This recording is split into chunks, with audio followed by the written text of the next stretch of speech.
Hello darlings, ನಾನು ನಿಮ್ಮ ಸ್ನೇಹ ಗಿರೀಶ್ ಮಾತಾಡ್ತಾ ಇದ್ದೀನಿ. ನಿನ್ನೆ CM ಸಿದ್ದರಾಮಯ್ಯನವರು 4.25 ಲಕ್ಷ ಕೋಟಿ ಬಜೆಟ್ನ ಮಂಡನೆ ಮಾಡಿದ್ರು. ಆ ಬಜೆಟ್ ಬಗ್ಗೆ ನಾವು ಮಾತಾಡೋದಕ್ಕಿಂತ ಮುಂಚೆ ಒಂದು ಕಹಿ ಸತ್ಯನ ತಿಳ್ಕೊಳ್ಳೋಣ. ನಮ್ಮ ಕರ್ನಾಟಕದ ಮೇಲೆ 8.5 ಲಕ್ಷ ಕೋಟಿ ಸಾಲ ಇದೆ ಅನ್ನೋದು ಒಂದು ವಿಪರ್ಯಾಸ. ಪ್ರತಿಯೊಬ್ಬ ಕನ್ನಡಿಗನ ಮೇಲೂ ಲಕ್ಷಾಂತರ ರೂಪಾಯಿ ಸಾಲದ ಹೊರೆ ಇದೆ ಅಂತ ಈ ಸಂದರ್ಭದಲ್ಲಿ ನಾನು ಹೇಳಕ್ ಇಷ್ಟಪಡ್ತೀನಿ. ಹಾಗೆ ನಾವು ಬಜೆಟ್ ಬಗ್ಗೆ ಮಾತಾಡೋದಾದ್ರೆ, ಮೊದಲನೇದಾಗಿ ಉದ್ಯೋಗ, ಯುವಕರಿಗೆ ಸ್ಕಿಲ್ ಡೆವಲಪ್ಮೆಂಟ್ ಯೋಜನೆಗಳು ಮತ್ತೆ ಸಣ್ಣ ಉದ್ಯಮಗಳಿಗೆ ಸಹಾಯ ಅಂತ ಹೇಳ್ತಾರೆ. ಮೊದಲನೇದಾಗಿ ಎಷ್ಟೋ ಜನಕ್ಕೆ ಕೆಲಸನೇ ಇಲ್ಲ, ಅಂಥವ್ರಿಗೆ ಕೆಲಸ ಕೊಡಿಸೋ ಪ್ರಯತ್ನ ಮಾಡಿ. Skill development is a primary need. ಅದು ನೀವು ಮೊದಲೇ ಮಾಡ್ಬೇಕಾಗಿರೋಂಥ ಕೆಲಸ ಆಗಿತ್ತು, ಈಗ ಮಾಡ್ತಿದ್ದೀರಾ. ಹಾಗೆ ಧಾರವಾಡದ ಎಕ್ಸಾಂಪಲ್ ತಗೋಣ.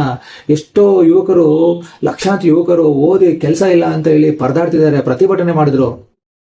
ಎಷ್ಟೋ ಜನ ಎಕ್ಸಾಮ್ ಬರೀಬೇಕು ಅಂತ ಪ್ರತಿಭಟನೆ ಮಾಡಿದ್ರು. ಅಂಥವ್ರಿಗೆಲ್ಲ ಉದ್ಯೋಗ ಸೃಷ್ಟಿ ಮಾಡಿ. ಪ್ರತಿಯೊಂದು ಜಿಲ್ಲೆಯಲ್ಲೂ ಕೂಡ ಇಂಡಸ್ಟ್ರೀಸ್ ಆಗಲಿ ಅಥವಾ ಸ್ಟಾರ್ಟ್ಅಪ್ ಝೋನ್ಗಳನ್ನ ನಿರ್ಮಾಣ ಮಾಡಿ. IT, ಮ್ಯಾನುಫ್ಯಾಕ್ಚರಿಂಗು, ಅದೇ ರೀತಿ ಅಗ್ರಿಕಲ್ಚರಲ್ ಡೆವಲಪ್ಮೆಂಟ್ಗೆ ಆದ್ಯತೆ ಕೊಡಿ ಅಂತ ನಾನು ಹೇಳಕ್ಕೆ ಇಷ್ಟಪಡ್ತೀನಿ. ಪ್ರತಿಯೊಂದು ಸರ್ಕಾರದ್ದು ಒಂದೇ ಉದ್ದೇಶ ಆಗಿರಬೇಕು, ಆದಷ್ಟು ಹೆಚ್ಚಿನ ಸಂಖ್ಯೆಗಳಲ್ಲಿ ಉದ್ಯೋಗನ ಸೃಷ್ಟಿ ಮಾಡುವಂತ ಮನೋಭಾವನೆ ಒಂದು ಸರ್ಕಾರ ಇಟ್ಕೊಂಡ್ರೆ ಖಂಡಿತವಾಗ್ಲೂ ಆ ರಾಜ್ಯ ಉದ್ಧಾರ ಆಗುತ್ತೆ ಅಂತ ನಾನು ಹೇಳಕ್ಕೆ ಇಷ್ಟಪಡ್ತೀನಿ. ಹಾಗೆ ಎರಡನೇದು ರೈತರ ಸಮಸ್ಯೆ. ಏನಂತ ಹೇಳ್ತೀರಾ? ಕೃಷಿಗೆ ಅನುದಾನ ಮತ್ತೆ ಸಬ್ಸಿಡಿಗಳ ಯೋಜನೆ ಅಂತ ಹೇಳ್ತೀರಾ. ರೈತರನ್ನ ನೀವು ಸಾಲ ಕೊಟ್ಟು ಅವ್ರನ್ನ ಸಾಲದಲ್ಲಿ ಮುಳುಗಿಸ್ತಾ ಇದ್ದೀರಾ, ಸಾಲದಲ್ಲಿ ಮುಳುಗಿಸುವಂತ ಕೆಲಸ ಮಾಡ್ತಿದ್ದೀರಾ. ಅವ್ರಿಗೆ ಸಾಲ ಕೊಡಿ, ಸಾಲ ಕೊಟ್ಟಿದ್ದ ತಕ್ಕಂಗೆ ಅವ್ರಿಗೆ ಬೆಳೆದಿರೋ ಅಂತ ಬೆಳೆಗೆ ಕರೆಕ್ಟಾಗಿ ಪ್ರೈಸ್ ಸಿಗ್ಬೇಕು, ಆ ಥರ ಕೆಲಸಗಳನ್ನ ಮಾಡಿ. ಅದೇ ರೀತಿಯಲ್ಲಿ ಅವ್ರು ಬೆಳೆದಂಥ ಬೆಳೆಗಳು ಆದಷ್ಟು ಸ್ಟೋರೇಜ್ ಆಗಬೇಕು, ಕೋಲ್ಡ್ ಸ್ಟೋರೇಜ್ಗಳನ್ನ, ಅದೇ ರೀತಿ ಗೋಡೌನ್ಗಳನ್ನ ಪ್ರತಿಯೊಂದು ಜಿಲ್ಲೆ ಮತ್ತೆ ತಾಲೂಕು, ಹೋಬಳಿ ಲೆವೆಲಲ್ಲಿ ನಿರ್ಮಾಣ ಮಾಡುವಂತ ಕೆಲಸ ಮಾಡಿ. ಅದೇ ರೀತಿ ನೀವು ಮಾಡರ್ನ್ ಇರಿಗೇಷನ್ ಬಗ್ಗೆ ಚಿಂತನೆ ಮಾಡಿ ಅಂತ ನಾನು ಈ ಸಂದರ್ಭದಲ್ಲಿ ಹೇಳಕ್ ಇಷ್ಟಪಡ್ತೀನಿ. ಇದರಿಂದ ರೈತ ನಿಟ್ಟುಸಿರು ಬಿಡ್ತಾನೆ, ನೆಮ್ಮದಿ ಜೀವನ ಮಾಡ್ತಾನೆ ಅಂತ ಹೇಳಕ್ ಇಷ್ಟಪಡ್ತೀನಿ. ಅವನು ನೆಮ್ಮದಿಯಾಗಿತ್ತು ಅಂದ್ರೆ ಖಂಡಿತವಾಗಲೂ ಇಡೀ ದೇಶನೇ ನೆಮ್ಮದಿಯಾಗಿರುತ್ತೆ ಅನ್ನೋದು ನನ್ನ ಭಾವನೆ ಆಗಿರುತ್ತೆ. ಹಾಗೆ ನೀವು ಮೂರನೇದು ತಗೊಳ್ಳೋದಾದ್ರೆ ಶಿಕ್ಷಣ ಮತ್ತೆ ಆರೋಗ್ಯ. ಶಿಕ್ಷಣ ಮತ್ತೆ ಆರೋಗ್ಯಕ್ಕೆ ಏನ್ ಹೇಳಿದಿರಾ? ಸರ್ಕಾರಿ ಶಾಲೆ ಮತ್ತೆ ಆಸ್ಪತ್ರೆಗಳಿಗೆ ಅನುದಾನ. ಸರ್ಕಾರಿ ಶಾಲೆನ ಎಲ್ರೂ ಇದೆ. ಸರ್ಕಾರಿ ಶಾಲೆ, ಯಾವ ಸರ್ಕಾರಿ ಶಾಲೆ ಬಗ್ಗೆ ಮಾತಾಡ್ತಿದ್ದೀರಾ?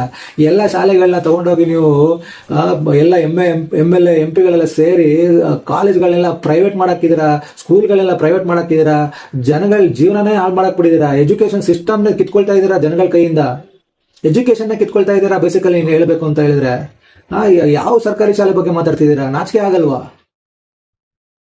ಸರ್ಕಾರಿ ಶಾಲೆ ಬಗ್ಗೆ ನಿಮ್ಗೆ ಅಷ್ಟು ಅನುಕಂಪ ಇತ್ತು ಅಂದ್ರೆ ನೀವು ಕೊಡ್ಬೇಕಾಗಿರೋಂಥ ಬಜೆಟ್ ಯಾವ್ದಕ್ಕೆ ಗೊತ್ತಾ? ಸರ್ಕಾರಿ ಶಾಲೆಗಳನ್ನ, ಇರೋ ಸರ್ಕಾರಿ ಶಾಲೆಗಳನ್ನ ಉಳಿಸ್ಕೋಬೇಕು. ಅದೇ ರೀತಿ ಹೋಬಳಿ, ತಾಲೂಕು, ಡಿಸ್ಟ್ರಿಕ್ಟ್ ಲೆವೆಲ್ ಅಲ್ಲಿ ಸರ್ಕಾರಿ ಕಾಲೇಜು ಮತ್ತೆ ಶಾಲೆಗಳನ್ನ ನಿರ್ಮಾಣ ಮಾಡಬೇಕು. ಎಂತ ಶಾಲೆಗಳನ್ನ ನಿರ್ಮಾಣ ಮಾಡಬೇಕು? ಮಾಡರ್ನ್ ಶಾಲೆಗಳನ್ನ ನಿರ್ಮಾಣ ಮಾಡಬೇಕು.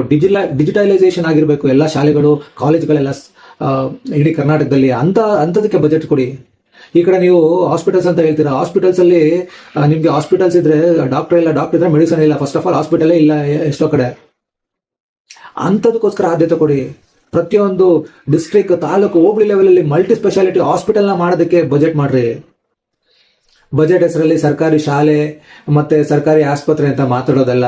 ನಾಲ್ಕನೇದು ಬೆಂಗಳೂರು ಟ್ರಾಫಿಕ್. ಇವತ್ತು ಬೆಂಗಳೂರು ಟ್ರಾಫಿಕ್ ಇಡೀ ಪ್ರಪಂಚಕ್ಕೆ ಹೈಲೈಟ್ ಆಗ್ತಾ ಇದೆ.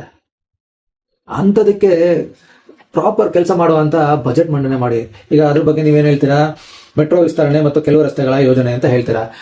ಮೆಟ್ರೋ ವಿಸ್ತರಣೆ ನಿಜವಾಗ್ಲೂ ಗುಡ್. ಮೆಟ್ರೋ ವಿಸ್ತರಣೆ ಆಗಬೇಕು. ಎರಡನೇದೇನಪ್ಪ ಅಂತ ಹೇಳಿದ್ರೆ, ಈಗ ಪ್ರೆಸೆಂಟ್ ಇರುವಂತ ಕನೆಕ್ಟಿವಿಟಿ ಬೇಗ ಆಗಬೇಕು, ಸ್ಪೀಡ್ ಅಪ್ ಆಗಬೇಕು, ಅಂತದಕ್ಕೆ ಬಜೆಟ್ ಮಾಡಿ. ಅದೇ ರೀತಿ ರೋಡ್ಗಳು, ಫ್ಲೈಓವರ್ಗಳು, ಅಂಡರ್ ಪಾಸ್ಗಳು ಬೇಗ 10 ವರ್ಷ ಮಾಡ್ತಿದ್ದೀರಾ, ಅವೆಲ್ಲ ಸ್ಪೀಡ್ ಅಪ್ ಆಗಬೇಕು. ಅಂತ ಕೆಲಸಗಳನ್ನ ಮಾಡಿ. ಕಾಲುವೆಗಳಿದೆ ಅಂದ್ರೆ ಡ್ರೈನೇಜ್ಗಳು ತುಂಬೋಗಿ ಫ್ಲಡ್ ಆಗ್ತಿದೆ ಬೆಂಗಳೂರಲ್ಲೆಲ್ಲ. ಫ್ಲಡ್ ಆದ್ರೆ ರೋಡ್ಗಳೆಲ್ಲ ಹಾಳಾಗುತ್ತೆ ಅಂತ ಅದನ್ನ ಸರಿಪಡಿಸುವಂತ ಕೆಲಸ ಮಾಡಿ. ಅದೇ ರೀತಿ ಸಬರ್ಬನ್ ರೈಲ್ವೇಸ್ ಪ್ರಾಜೆಕ್ಟ್ಸ್ ನ ಮಾಡಿ. ಇದೆಲ್ಲ ಮಾಡೋದ್ರಿಂದ ನಿಜವಾಗ್ಲೂ ಒಂದ್ ಸ್ವಲ್ಪನೂ ಬೆಂಗಳೂರಲ್ಲಿ ಟ್ರಾಫಿಕ್ ಇಲ್ದೇ ಇರೋ ತರ ಮಾಡ್ಬೋದು ಅನ್ನೋದು ನನ್ನ ವಾದ ಆಗಿರುತ್ತೆ. ಅದೇ ರೀತಿ ಪ್ರತಿಯೊಂದು ರೋಡ್ಗಳನ್ನ ಮಾಡರ್ನೈಸೇಷನ್ ಮಾಡ್ರಿ, ಅದಕ್ಕೆ ಬಜೆಟ್ ಕೊಡ್ರಿ. ಜನ ನೆಮ್ಮದಿಯಾಗಾರು ಇರ್ತಾರೆ. ಆ ಕೆಲ್ಸಕ್ಕೆ ಹೋಗಿ ಬರೋದೇ ಒಂದು ದೊಡ್ಡ ಸಾಹಸ ಆಗೋಗಿದೆ ಬೆಂಗಳೂರಲ್ಲಿ. ಇಂಥದಕ್ಕೆ ಆದ್ಯತೆ ಕೊಡಿ ಅಂತ ನಾನು ಈ ಸಂದರ್ಭದಲ್ಲಿ ಹೇಳಕ್ ಇಷ್ಟಪಡ್ತೀನಿ.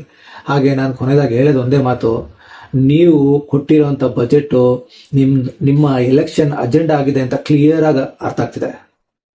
ನೀವು ಕೊಟ್ಟಿರೋಂಥ ಬಜೆಟ್ ನಿಮ್ಮ MLA MP ಗಳ ಜೇಬ್ನ ತುಂಬಿಸೋದಕ್ಕೋಸ್ಕರ ಕೊಟ್ಟಿರೋ ಬಜೆಟ್ ಅಂತ ಕ್ಲಿಯರ್ ಕಟ್ ಆಗಿ ಗೊತ್ತಾಗ್ತದೆ. ನೀವುಗಳು ತುಂಬಿಸ್ಕೊಳ್ತಾ ಇರೋಂಥ ನಿಮ್ಮ ಜೇಬ್ಗಳನ್ನ ತುಂಬಿಸ್ಕೊಳ್ಳೋ ಅಂತ ಬಜೆಟ್ ಆಗಿದೆ ಅಂತ ಕ್ಲಿಯರ್ ಕಟ್ ಆಗಿ ಗೊತ್ತಾಗುತ್ತೆ. ಅದೇ ರೀತಿ ಈಗ ಬರುವಂತ ಎಲೆಕ್ಷನ್ಗೆ ದುಡ್ಡು ಮಾಡಿ ಎಲೆಕ್ಷನ್ ಗೋಸ್ಕರ ಮಾಡಿರೋಂಥ ಬಜೆಟ್ ಅಂತ ಕ್ಲಿಯರ್ ಆಗಿ ಗೊತ್ತಾಗ್ತಿದೆ. ನಾನು ಹೇಳೋದು, ನೀವು ಯಾವುದೇ ಒಂದು ಸರ್ಕಾರ ಆದ್ರೂ ಕೂಡ ಕೊಡೋ ಬಜೆಟ್ ನಮ್ಮ ರಾಜ್ಯದ ಜನರ ಭವಿಷ್ಯ ನಿರ್ಮಾಣ ಮಾಡೋದಕ್ಕಾಗಿ ಕೊಡುವಂತ ಬಜೆಟ್ ಆಗಿರಬೇಕು. ನೀವು ಯಾವ್ದು 5 ವೇಸ್ಟ್ ಗ್ಯಾರಂಟಿಗಳಿಗೋಸ್ಕರ ಬಜೆಟ್ ಅಂತ ಕೊಡ್ತಾ ಇದ್ದೀರಾ. ಯಾರಿಗೆ ಬೇಕು ನಿಮ್ಮ ಫ್ರೀ ಗ್ಯಾರಂಟಿಗಳು? ಯಾರು ಕೇಳ್ತಾ ಇಲ್ಲ ಇಲ್ಲಿ. ಅದು ಯಾವ್ದು 5 ವೇಸ್ಟ್ ಗ್ಯಾರಂಟಿಗಳಿಗೆಲ್ಲ ಬಜೆಟ್ ಇಟ್ಟಿದ್ದೀರಾ. ಆ ಬಜೆಟ್ನ ತಗೊಂಡು ರೋಡ್ಗಳೆಲ್ಲ ಮಾಡರ್ನೈಸೇಷನ್ ಮಾಡಿ ಜನಗಳು ಅಟ್ಲೀಸ್ಟ್ ನೆಮ್ಮದಿಯಾಗಿ ಬದುಕಕ್ಕಾದ್ರೂ ಬದುಕ್ತಾರೆ. ನೀವೇನ್ ಮಾಡ್ತಿದ್ದೀರಾ ಅಂದ್ರೆ ಸಾಲ ಮಾಡಿ ತುಪ್ಪ ತಿನ್ಸುವಂತ ಕೆಲಸ ಮಾಡ್ತಿದ್ದೀರಾ. ಅದು ಎಂತ ತುಪ್ಪ ತಿನ್ಸಿದ್ದೀರಾ ಗೊತ್ತಾ? ಲೋ ಗ್ರೇಡ್ ತುಪ್ಪ ತಿನ್ಸುವಂತ ಪ್ರಯತ್ನ ಮಾಡ್ತಿದ್ದಾರೆ. ಇದು ಜನಗಳಿಗೇನು ಗೊತ್ತಾಗ್ತಿಲ್ಲ ಅಂತಲ್ಲ, ಜನಗಳು ಮುಂದಿನ ದಿನಗಳಲ್ಲಿ ನಿಮಗೆ ಪಾಠ ಕಲಿಸ್ತಾರೆ ಅಂತ ನಾನು ಹೇಳಕ್ ಇಷ್ಟಪಡ್ತೀನಿ. ಹಾಗೆ ನಾನು ಜನಗಳಿಗೆ ಕೇಳೋದೇನಂದ್ರೆ, ಈ ಬಜೆಟ್ ಬಗ್ಗೆ ನಿಮ್ಮ ದೃಷ್ಟಿಕೋನ ಏನು, ನಿಮ್ಮ ಅನಿಸಿಕೆ ಏನು ಅನ್ನೋದನ್ನ ನೀವು ಕಮೆಂಟ್ ಮುಖಾಂತರ ನನಗೆ ತಿಳಿಸ್ಬೋದು. ಹಾಗೆ ಈ ವಿಡಿಯೋ ನಿಮ್ಗೆ ಏನಾದ್ರು ಇಷ್ಟ ಆಗಿದ್ರೆ ಆದಷ್ಟು ಜನಗಳಿಗೆ ಶೇರ್ ಮಾಡಿ ಅಂತ ನಾನು ಕೇಳ್ಕೊಳ್ತೀನಿ. ನಮಸ್ಕಾರ.